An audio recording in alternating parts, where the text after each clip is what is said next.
हल्ली समाजात चहाबाबत वेगळीच चहा पिण्याची नवीन स्पर्धा जणू सुरू झाली आहे. त्यात निरनिराळ्या प्रकारचे चहा व चहासोबत उस्मानिया बिस्कुट, टोस्ट, बन मस्का आणि इतर पदार्थ चहासोबत घेण्याचा नवीन कल युवा पिढी आणि चहा पिणाऱ्या हौशी लोकात दिसून येतोय.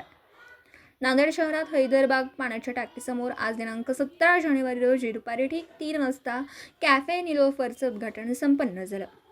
उद्घाटन प्रसंगी मोठी गर्दी होती. कॅफे निलोफरमध्ये इराणी चहा, बन मस्का आणि इतर बेकरीचे पदार्थ उपलब्ध असतील, असं या प्रसंगी समीर सौदागर यांनी सांगितलं.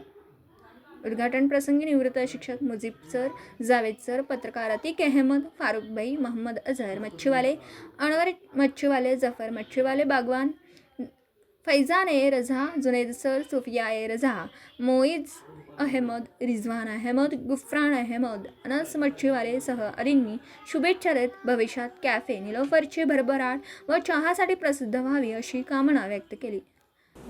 दिवसभरातील घडामोडींचा आढावा घेण्यासाठी पाहत रहा N24 मराठी न्यूज चॅनल.